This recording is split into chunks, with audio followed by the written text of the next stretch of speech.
అంటే కాశీలో మరణం పొందితే మోక్షం కలుగుతాం. ఎందుకంటే ఇది మహా శ్మశానం అని చెప్తారు. ఇంకెప్పుడు శవాలు కాలుతూనే ఉంటాయి ఎన్నో సంవత్సరాల నుంచి. కలియుగంలో మొదటి నగరం ఇదే, కలియుగంలో చివరి నగరం ఇదే మిగిలేదు.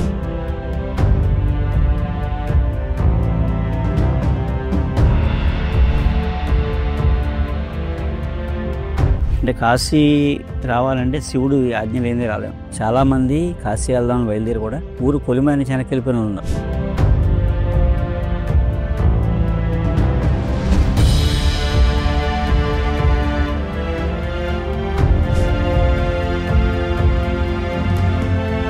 విద్య, వైద్యం, ఆహారం మీద ఒక విస్తృతమైన మార్పులు తీసుకురావడం కోసం, జనాల్లో సరైన అవగాహన కల్పించడం కోసం, మనం ఏదైతే ధన్వంతరి పీఠం కర్మవిపాకం అంటున్నామో ఆ కర్మవిపాకం అందరికీ అందుబాటులో తీసుకురావడం కోసం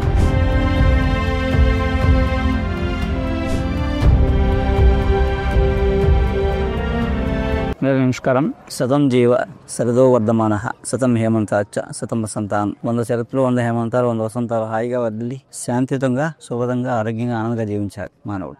జీవించిన తర్వాత మనిషి ఎన్నో జన్మల తర్వాత వచ్చేది మానవ జన్మ చెప్తారు. ఎన్నో కోట్ల జీవరాశి జన్మల తర్వాత వచ్చేది మానవ జన్మ. అతి ఉత్తమమైన జన్మ మానవుడి జన్మ. మానవుడు చివరిలో ఏంటి అంటే ముక్తి, మోక్షం. భారతదేశంలో గొప్పతనం చివరికి ఏంటంటే ముక్తి, మోక్షం కలగాలని. ముక్తి అంటే విముక్తి, ఇంకన్నిటి నుంచి అన్ని జన్మల వాసనలు పోవడం అన్నమాట. ముక్తి ఇక స్వర్గానికి వెళ్ళిపోవడం అన్నమాట.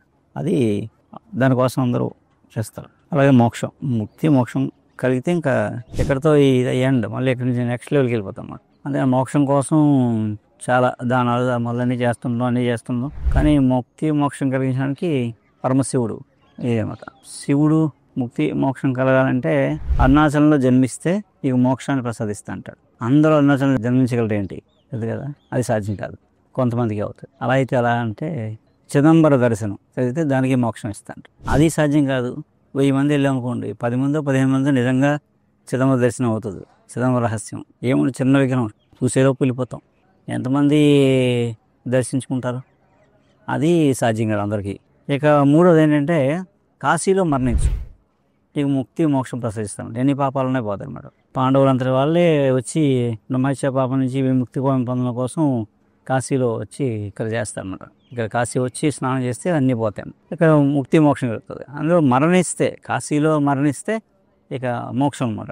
అందుకని పూర్వం కాశీ అంటే కాశీ వెళ్ళిపోతాను అనమాట. అన్నీ ముగించుకుని అన్ని పిల్లలకి బాధ్యత చెప్పేసి కొంత వయసు వచ్చాక చాలామంది కాశీ నడిచి వచ్చేవారు. నడిచి వచ్చి ఇక్కడ చచ్చిపోవాలండి, ఇక్కడ చివరి మరణం ఇక్కడ పొందాలని వచ్చేవారు మోక్షం కోసం. అలా ఎంతోమంది వచ్చేవారు. కాశీ మజిలీ కథలు కూడా అలాగే పుట్టేది. అంటే నడిచి వచ్చేవారు, ఎన్ని సంవత్సరాలు నడిచేవారు. ఆ నడకలో కథలు చెప్పుకుని అక్కడ మొదలెట్టిన కథ కాశీ వచ్చిన పూర్తయ్యేది కాదు. కాశీ మజిలీ ఎక్కడైతే ఆగుతారో కథ చెప్పుకున్నారు అనమాట. అలాగే ఎన్నో సామెతలు ఉంటాయి. అలా నిజంగా వాస్తవం చాలా మంది కాశీ వచ్చి చనిపోయిన ఉన్నారు. కాశీ వెళ్ళారండి, ఇంకా అయిపోయింది. ఇంకా అక్కడతో ఎండ్. కాశీ వెళ్ళారండి, వెనక్కి రాలేమో వచ్చేది. ఇప్పుడంటే ట్రాన్స్పోర్ట్ అది వచ్చింది కాబట్టి మనం కాశీ పొద్దున్న వస్తే సాయంత్రం వెళ్ళిపోతాం. కానీ ఇక్కడ ఇండియాలో ఏ మూల నుంచైనా, భారతదేశంలో అలా కాదు. కాశీ వెళ్తారంటే ఇంకా ఎండ్. నాకు తెలిసి చాలా మంది చూశాను. లేటెస్ట్గా సార్బిల్లో ఒక ఆవిడ ఉండేవారు, పేరు నాకు గుర్తులేదు. అక్కడ రామకృష్ణ మతానికి స్థలం ఇచ్చింది ఆవిడ. అంతా ఇచ్చేసి కాశీ వెళ్ళిపోతానని చూసింది. ఇప్పటికి కనపడలేదు ఆవిడ. అలా చాలామంది కాశీ వచ్చేవాడి మోక్షం కోసం. అలాంటి మోక్షం ప్రసాదించడంలో కాశీలో మరణం పొందితే మోక్షం కలుగుతాం. ఎందుకంటే ఇది మహా శ్మశానం అని చెప్తారు. ఇంకెప్పుడు శవాలు కాలుతూనే ఉంటాయి ఎన్నో సంవత్సరాల నుంచి. ఇంకా ముఖ్యం ఏంటంటే కలియుగంలో మొదటి నగరం ఇదే, కలియుగంలో చివరి నగరం ఇదే మిగిలిన నగరం కూడా ఇదే. అలా ఉంటుంది. దీని నుంచి చెప్పండి చాలా విశేషాలు ఉంటాయి, బోల్డ్ పేర్లు ఉంటాయి. వారణాసి అని, బెనారస్ అని, కాశీ అని చెప్తారు. వారణాసి దానికి అర్థం ఏంటంటే వరుణ అసి అంటే నదీ సంగమం జరిగే ప్రదేశం ఇది. ఒకవైపు వారణ, రసి అనే 2 నదులు సంగమం, అందుకని వారణాసి అని పిలుస్తారు. సో ఏదైనా మోక్షానికి ఈ భూమి మీద అతి అద్భుతమైన ప్రదేశం కాశీ అన్నమాట. అలాగే పూర్వకర్మలు కూడా పోతాయి. మనం చెప్తాం కర్మవిపాకం అని. మామూలుగా దివోదాసుడు అనే ఒక రాజు పరిపాలించని చెప్తారు. నాకు చాలా కొంచెం తెలుసు దాని గురించి. దివోదాసుడు ఎవరంటే ధన్వంతరి అంశ అనమాట. ఆయన దగ్గర చరకుడు నేర్చుకున్నాడు చెప్తారు, వైద్యం ఇలా. అలానే మనకు వైద్యాన్ని కూడా ఇక్కడ ఉంది. కాశీరాజు దివోదాసు అని పిలిచేవారు. ఆయన ధన్వంతరి 3వ తరం వారని చెప్తారు. అలా ఏదో కథ ఉంది. సో అవన్నీ వాస్తవం అండి. ప్రధానంగా ఏంటంటే మనం కాశీ రావడానికి ప్రధాన కారణం ఏంటంటే, కాశీ రావడానికి కాశీ రావాలంటే శివుడు ఆజ్ఞ లేనిదే రాలేము. చాలా మంది కాశీ వెళ్దామని బయలుదేరి కూడా ఊరు కొలిమని వెనక్కి వెళ్ళిపోయిన ఉన్నారు నాకు తెలిసి. కాశీ వచ్చి కూడా బస్ స్టాండ్ నుంచో రైల్వే స్టేషన్ నుంచో వెనక్కి వెళ్ళిపోయిన ఉన్నారు. ఎయిర్పోర్ట్కి వచ్చి కూడా ఏదో పౌర్ణమి వెనక్కి వెళ్ళిపోయిన ఉన్నారు. దర్శనం కాశీలో రాదంటే అదే శివుడి పర్మిషన్ లేకపోతే రాలేమన్నమాట ఇక్కడికి. అందుకేనంటే కాశీ అనేది శివుడి పిలుపుంటేనే వస్తాం కదా, ఇది వాస్తవం. రెండు ఏదైనా బలమైన కారణం ఉంటేనే మనం కాశీ వస్తాం అన్నమాట. సో నేను ఇది 4వ సారి కాశీ రావడం నా జీవితంలో. మొట్టమొదటిసారి మా నాన్నగారి కాలం చేసిన తర్వాత ఆయన అస్థికలు కలపడానికి వచ్చాను. ఇక్కడ పిండప్రదానం చేయడానికి వచ్చాను, అస్థికలు నిమజ్జనం చేయడానికి వచ్చాను. 2వసారి సంపూర్ణ సూర్యగ్రహణం. అది అనుకోకుండా ఎవరితోనో సభ వచ్చాను. అది ఎందుకు వచ్చాను నాకు అదృష్టంగా వచ్చాను. 15 మంది బ్రాహ్మణులు అంతా కలిసి వస్తుంది, వాళ్ళతో పాటు నేను వచ్చాను. అప్పుడు సంపూర్ణ సూర్యగ్రహణం, ఇది నాకు గుర్తులేదు, మార్నింగ్ 9 o'clock అనమాట. ఆ సూర్యగ్రహణానికి వచ్చి గ్రహణం పట్టి నుంచి విడిచే వరకు అందులో గాయత్రి చేసుకున్నాం. చీకటైపోయింది. అసలు నేను ప్రత్యక్షంగా చూసిన సంపూర్ణ సూర్యగ్రహణం అది. అంతకుముందు చిన్నప్పుడు చూశాను, కానీ నేను వచ్చాక చూసింది అది. వచ్చి ఇక్కడ చేసుకుని వెళ్ళిపోయాను, అంతా చూసి. 3వసారి మా అమ్మగారు కాలం చేస్తే మొత్తం మా ఫ్యామిలీ అంతా వచ్చాం, కార్యక్రమం చేయడానికి వచ్చాం. ఈ 4వసారి ఇది రావడానికి పెద్ద కారణం ఉందన్నమాట. కారణం ఏంటంటే నెక్స్ట్ తరానికి ఏదో చేయాలి అనే సంకల్పం ఉంది. నా కాన్సెప్ట్ ఏంటంటే ఈ తరంకి మనం ఏం చేస్తామో చేయాలి చెప్పలేం, కానీ ఎంతమందికి బాగు చేయాలని చెప్పలేను, కానీ నెక్స్ట్ తరం ఖచ్చితంగా మంచి మార్గాన్ని చూపించగలుగుతాం.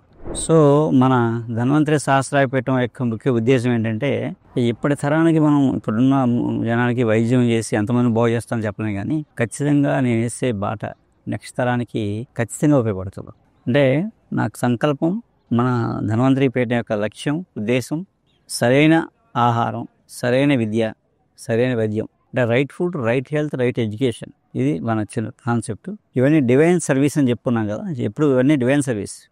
విద్య, వైద్యం, ఆహారం ఇప్పుడు వ్యాపారం కాదు, ఒక డివైన్ సర్వీస్ అన్నమాట. సేవాభావంతో నడిపేవాడు. ఆహారం అంటే అన్నం పరబ్రహ్మ స్వరూపం. అన్నం దానం చేసేవాడు.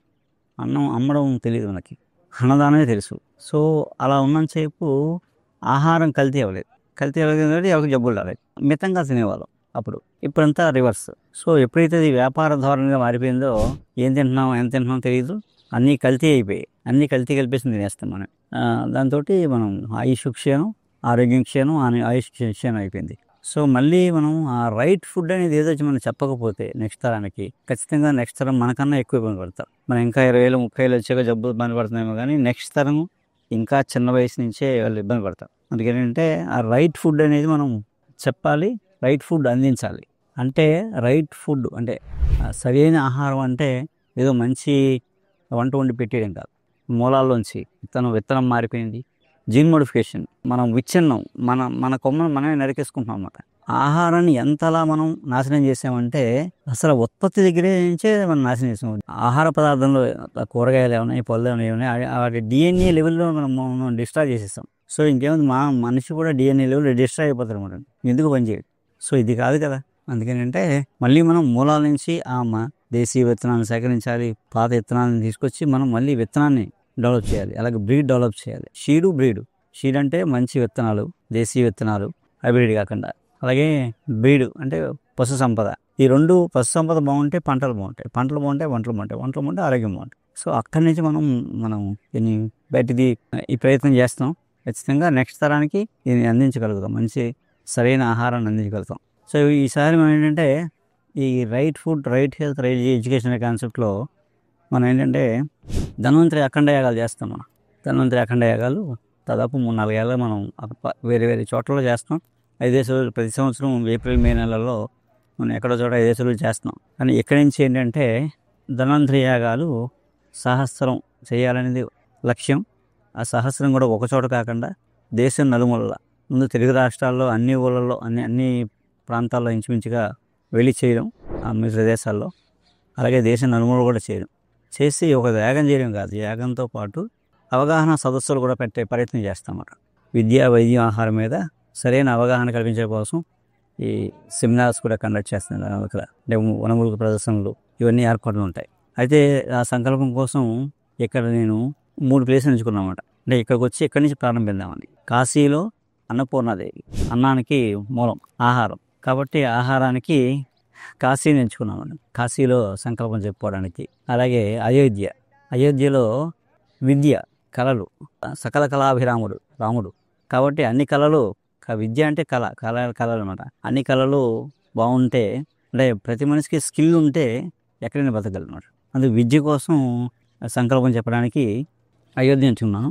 అలాగే ఇది వైద్యం కోసం రిషికేశ్లో వెళ్తున్నాడు. హరిద్వార్, రిషికేశ్ ఇవన్నీ వైద్యానికి ప్రత్యేకమైన ఆలయాలు ఉన్నాయి. చాలా విశేషమైన ప్రదేశం అది. సో అక్కడ సంకల్పం. సో మొత్తం మీద మీకు చెప్పేది ఏంటంటే విద్య, వైద్యం, ఆహారం మీద ఒక విస్తృతమైన మార్పులు తీసుకురావడం కోసం, జనాల్లో సరైన అవగాహన కల్పించడం కోసం, మనం ఏదైతే ధన్వంతరి పీఠం కర్మవిపాకం అంటున్నామో ఆ కర్మవిపాకం అందరికీ అందుబాటులో తీసుకురావడం కోసం, ఈ ధన్వంతరి యాగాలు నిర్వహించడం కోసం, ఇది ఒక వినూత్న ఒక యజ్ఞం, ఒక మంచి మార్పు కోసం ఒక యజ్ఞం చేయడం కోసం, ఆ సంకల్పం కోసం నేను కాశీ రావడం జరిగింది. నేను కూడా ఏదో మొత్తం పెట్టుకుని రాలేదు. లక్కీగా రావడం ఏంటంటే ఈరోజు మాస శివరాత్రి, తర్వాత శని త్రయోదశి, శనివారం.